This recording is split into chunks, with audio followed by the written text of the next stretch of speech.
The first time I met 12-year-old Noah Carter, he was sitting on the edge of the old fishing dock behind Maple Lake, skipping stones with the kind of focus most adults reserve for life-changing decisions. I had just moved into the weathered cabin next door after accepting a remote engineering position that finally allowed me to escape 15 years of endless airports, conference rooms, and deadlines that had slowly hollowed out my life. I wasn't chasing a fresh start so much as trying to remember what peace actually felt like. The cabin overlooked quiet water surrounded by tall pines, and for the first time in years my mornings belonged to birdsong instead of alarm clocks.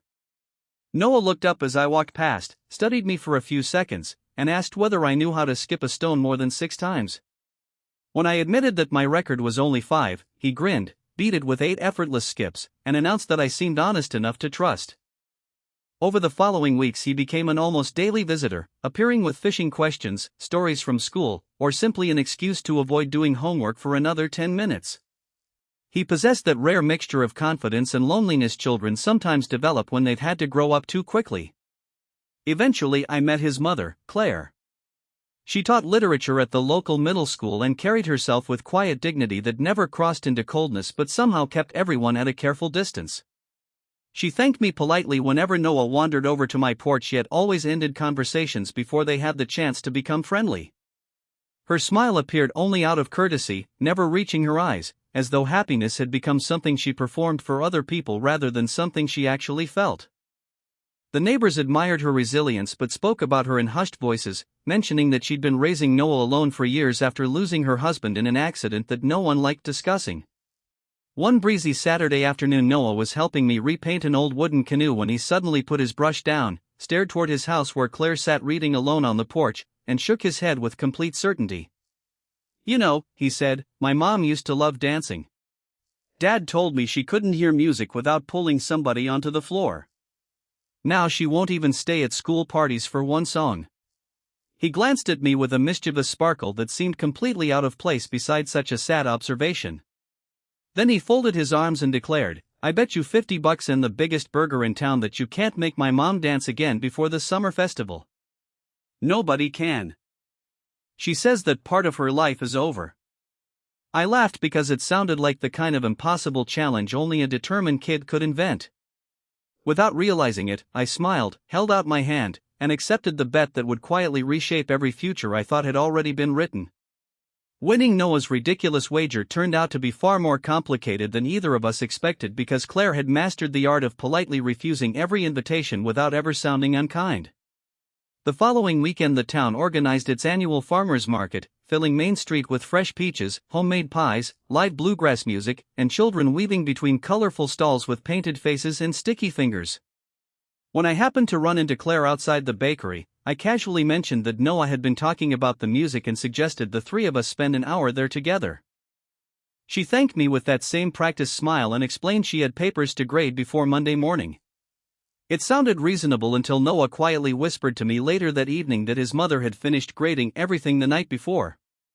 A few days later I baked an apple cobbler using fruit from the tree behind my cabin and carried it across the yard, pretending I had accidentally made too much.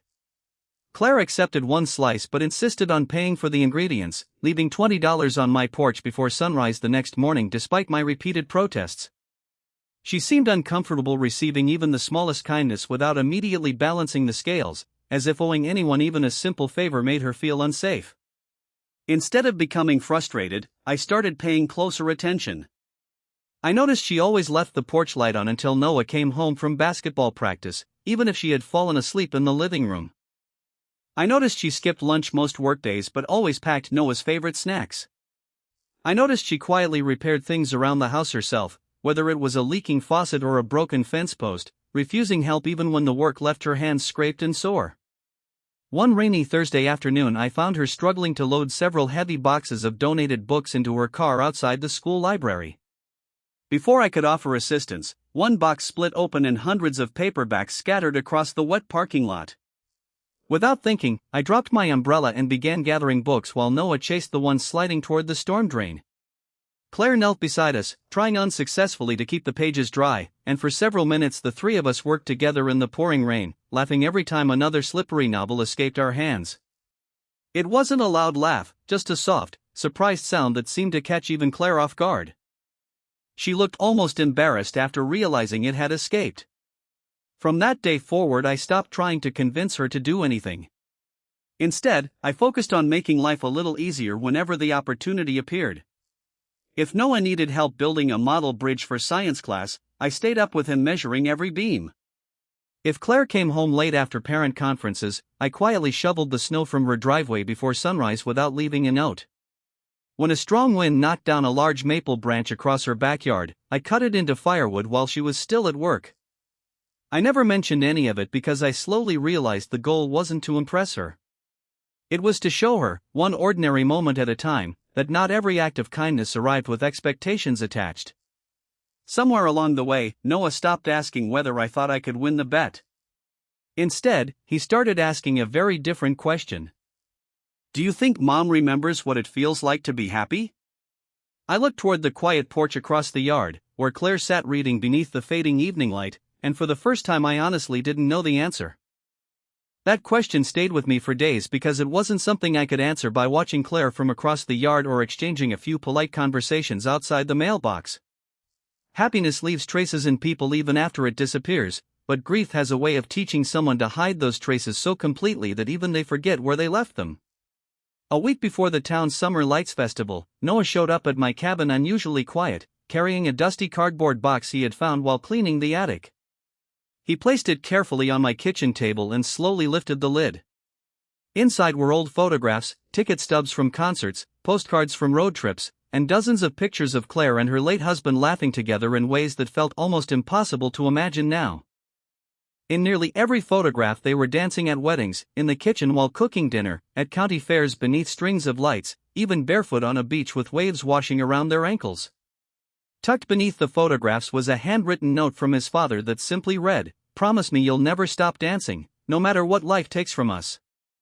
Noah swallowed hard before quietly admitting that after his father's accident, Claire had packed everything away and never opened the box again. "She thinks if she dances," he whispered, "she'll forget Dad. I think she's afraid she'll remember him too much." His words hit me harder than anything the neighbors had ever shared. Suddenly her refusals made perfect sense.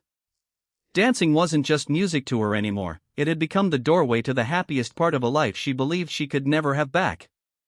I realized then that this had never been about convincing her to say yes to a dance.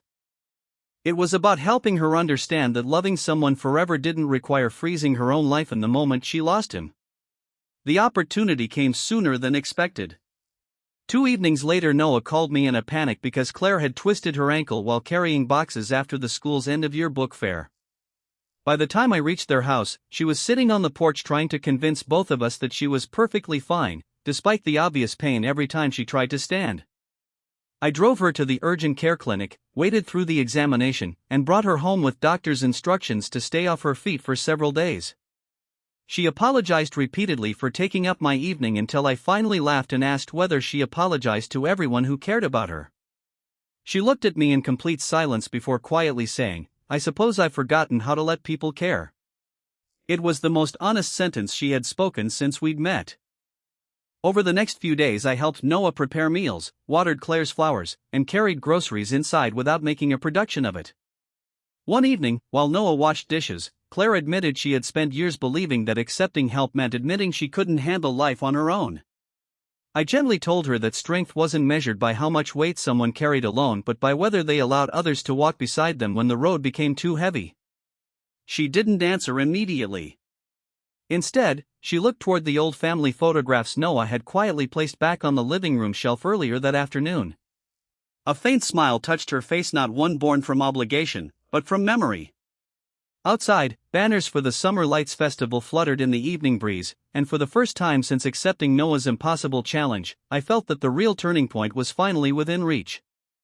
The evening of the Summer Lights Festival arrived wrapped in golden sunset and the kind of warm breeze that carried laughter across the lake before the first band even stepped onto the stage. Families unfolded picnic blankets beneath rows of glowing lanterns while children darted between food trucks clutching lemonade and cotton candy. Noah spent the entire afternoon pretending he wasn't excited, but every few minutes he checked the town clock as if willing time to move faster. Claire almost decided not to come at all. She claimed her ankle still felt stiff and insisted crowds weren't really her thing anymore, but Noah gave her a look no parent can easily resist. "Just 1 hour," he pleaded. "If you hate it, we'll come home." She finally agreed, though I could see from the nervous way she clasped her hands that showing up had already required more courage than anyone around us realized. We wandered through the festival together, stopping to admire local artists, watching children compete in sack races, and sharing fresh peach pie from a stand near the waterfront. For the first time, Claire wasn't scanning for reasons to leave. She laughed when Noah accidentally won an oversized stuffed bear that was almost taller than he was, and she even teased me after I failed spectacularly at a ring toss game. It wasn't dramatic, but it was different. It felt like watching someone slowly open curtains in a house that had been dark for years. As twilight settled over the lake, the live band began playing old classics beneath strings of glowing lights. Couples drifted naturally toward the wooden dance floor, some graceful, others wonderfully awkward, none of them caring who was watching. Noah quietly slipped away without either of us noticing. A few moments later, the lead singer smiled into the microphone and announced that the next song was being dedicated to everyone brave enough to believe that love never truly leaves us. The opening melody floated across the park, gentle and familiar. Claire froze. Tears immediately filled her eyes. "This was our song," she whispered, barely loud enough for me to hear.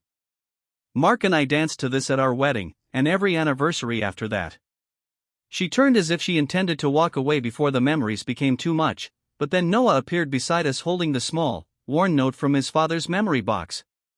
He placed it carefully into her hand without saying a word. Claire unfolded the paper with trembling fingers and read the sentence she hadn't seen in years: "Promise me you'll never stop dancing, no matter what life takes from us." She closed her eyes, pressed the note against her heart, and stood completely still while the music continued around us. After a long silence, she looked at me not with fear, not with hesitation, but with quiet acceptance. Before I could speak, she held out her hand. "I think," she said softly, her voice breaking into the gentlest smile I'd ever seen, "I've kept him waiting long enough." We walked onto the dance floor together as Noah watched from the edge with tears streaming down his face and the biggest grin imaginable. We didn't dance perfectly. We missed steps, laughed at ourselves, and turned too slowly more than once, but none of it mattered. Claire wasn't replacing the love she'd lost. She was honoring it by choosing to live again. When the song ended, Noah sprinted across the dance floor and threw his arms around both of us. "You won," he laughed through happy tears. I smiled and shook my head. "No," I told him. "Your mom did." Months later, as autumn painted the trees around Maple Lake in brilliant shades of gold and crimson, Claire accepted my invitation to dinner without hesitation, and this time it wasn't because of a bet, a promise, or anyone else's encouragement. It was simply because she wanted to.